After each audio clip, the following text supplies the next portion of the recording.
Hello শিক্ষার্থী বন্ধুরা, আসসালামু আলাইকুম। আশা করি তোমরা ভালো আছো। MCQ 5 মিনিটস স্কুলের পক্ষ থেকে তোমাদেরকে জানাই ওয়েলকাম। আজকে আমি ভিডিওটিতে নিয়ে এসেছি অ্যাসাইনমেন্ট ষষ্ঠ শ্রেণীর গার্হস্থ্য বিজ্ঞান বিষয়ের। তো চলো অ্যাসাইনমেন্টটি দেখে নেই। এটি হচ্ছে তোমাদের ষষ্ঠ শ্রেণীর গার্হস্থ্য বিজ্ঞান বইটি।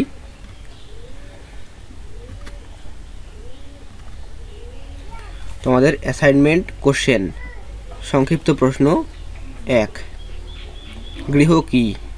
গৃহ না থাকলে তোমরা কি কি সমস্যার সম্মুখীন হবে? 2, গৃহের পরিবেশ রক্ষায় ও সৌন্দর্য বর্ধনে তুমি কিভাবে ভূমিকা রাখবে? 3, সৃজনশীল প্রশ্ন, করিম সাহেব মেয়ের বিয়ের অনুষ্ঠান কিভাবে সম্পন্ন করবেন সেটা চিন্তা করে সবাইকে কাজ বুঝিয়ে দিলেন, কিন্তু কে কিভাবে কাজ করেছে তার কোনো খোঁজ নিলেন না, ফলে কাজে তেমন অগ্রগতিই হলো না।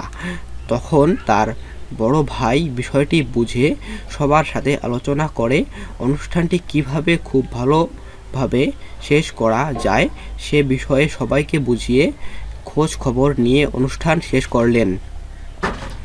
গ, করিম সাহেব তার মেয়ের বিয়েতে গৃহ ব্যবস্থাপনার কোন ধাপটি অনুসরণ করেননি, ব্যাখ্যা করো।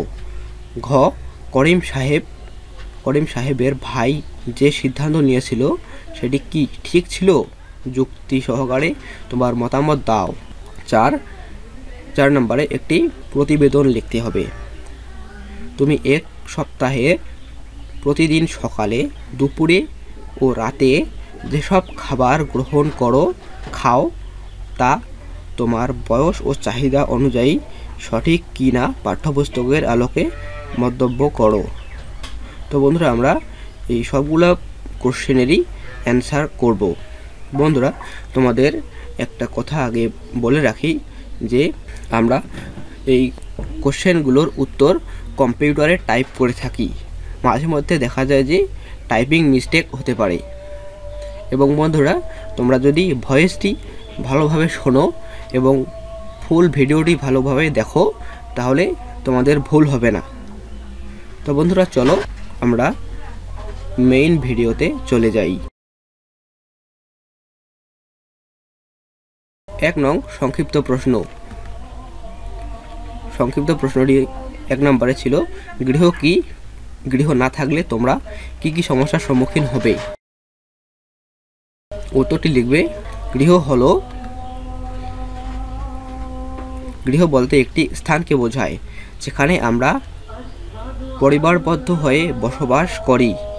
গৃহ আমাদের মৌলিক চাহিদাগুলোর মধ্যে অন্যতম।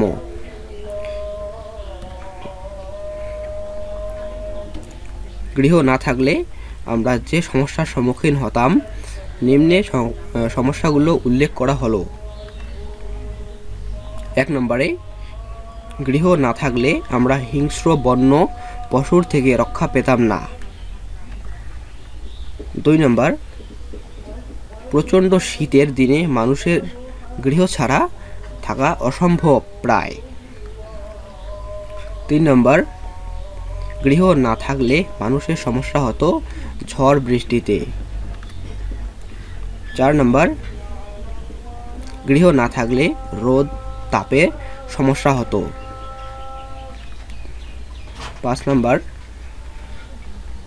গৃহ ছাড়া আমাদের দলবদ্ধভাবে পারিবারিক জীবনযাপন সম্ভব হতো না। 6 নম্বর, গৃহ না থাকলে প্রাকৃতিক দুর্যোগ মোকাবেলা করতে সমস্যা হতো। 2 নং সংক্ষিপ্ত প্রশ্ন, গৃহ পরিবেশ রক্ষায় ও সৌন্দর্য বর্ধনে তুমি কি ভূমিকা রাখবে?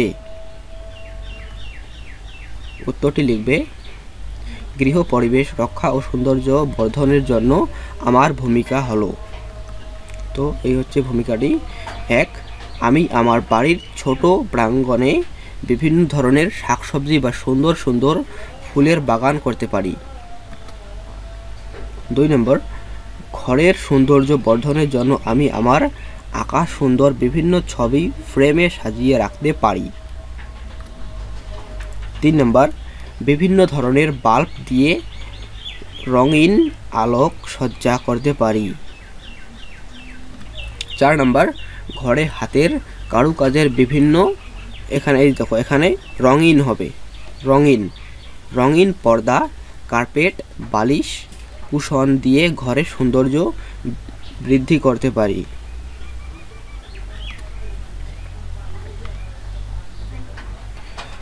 5 নম্বর, ঘর ও বাড়ির আশপাশ সব সময় পরিষ্কার করতে পারি যেন পরিবেশ ভালো থাকে। 3 নং সৃজনশীল প্রশ্ন।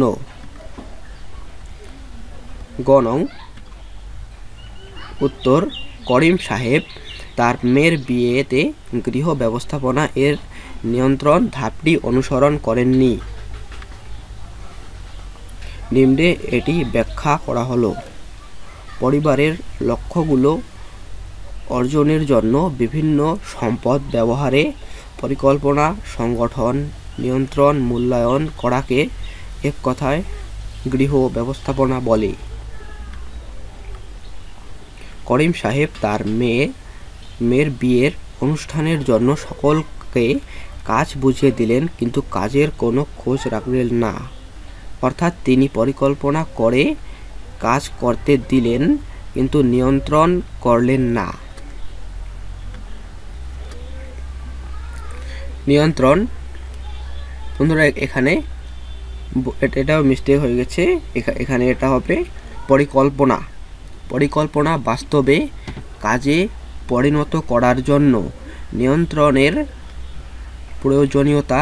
গৃহীত পরিকল্পনাকে বাস্তবে রূপ দেওয়া ও সংগঠনে বিভিন্ন ধারাকে কার্যকর করাই হলো নিয়ন্ত্রণ। তাই উপরের আলোচনা হতে আমরা বলতে পারি, করিম সাহেব তার মেয়ের বিয়েতে গৃহ ব্যবস্থাপনার নিয়ন্ত্রণ ধাপটি অনুসরণ করেননি। 3 নং সৃজনশীল প্রশ্ন। ঘ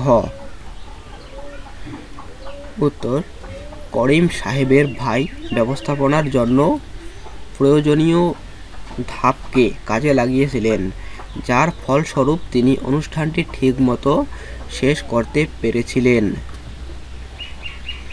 নিম্নে যুক্তি সহকারে ব্যাখ্যা করা হলো। করিম সাহেবের ভাই গৃহ ব্যবস্থাপনার প্রতিটি ধাপ অর্থাৎ পরিকল্পনা, সংগঠন, নিয়ন্ত্রণ এবং মূল্যায়ন সবগুলো কাজে লাগিয়েছিলেন। পরিকল্পনা অনুযায়ী কাজটি কেন করা হবে, কিভাবে করা হবে, কে বা কারা করতে তা বলে দিয়েছিল। সংগঠনের মাধ্যমে কর্মীদের সমন্বয় করেন, এরপর সেটি নিয়ন্ত্রণ করেছিলেন এবং সর্বশেষ কাজটি মূল্যায়ন করার মাধ্যমে কাজটি সম্পন্ন করেন। এভাবে করিম সাহেবের ভাই গৃহ ব্যবস্থাপনার জন্য প্রয়োজনীয় প্রতিটি ধাপকে কাজে লাগিয়ে অনুষ্ঠানটি সম্পন্ন করেন। তাই বলা যায় করিম সাহেবের ভাই সিদ্ধান্তটি নিয়েছিলেন সেটি ঠিক ছিল।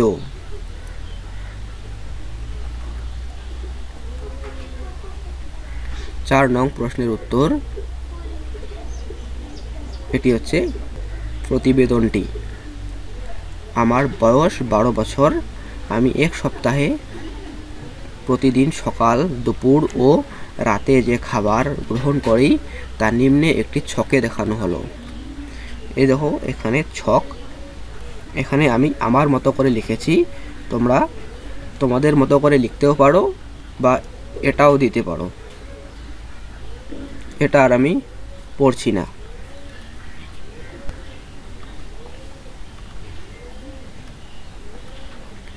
এখানে একটি মন্তব্য দিতে হবে। মন্তব্যটি দেখো, খাবার গ্রহণের ক্ষেত্রে আমি সুষম খাদ্য উপাদান বেছে নিয়েছি যা আমার শারীরিক বৃদ্ধির জন্য দারুণ কার্যকর হবে। এছাড়া বয়স ও চাহিদা অনুযায়ী খাবারের পরিমাণ আমি নির্ধারণ করেছি। আমি পরিমিত এবং সুষম খাবার গ্রহণের চেষ্টা করি, তাই বলা যেতে পারে আমি সকালে, দুপুরে এবং রাতে যে খাবার গ্রহণ করি তা বয়স ও চাহিদা অনুযায়ী সঠিক। তো বন্ধুরা, এই হলো আজকের ভিডিও শেষ পর্যায়ে এসে গেছি। তো বন্ধুরা, ভালো থাকো, সুস্থ থাকো, আল্লাহ হাফেজ। এবং বন্ধুরা, আমার ভিডিওটি যদি ভালো লেগে থাকে তাহলে সাবস্ক্রাইব করে পাশে থাকা বেল আইকনটি প্রেস করো নেক্সট অ্যাসাইনমেন্টের জন্য। আল্লাহ হাফেজ।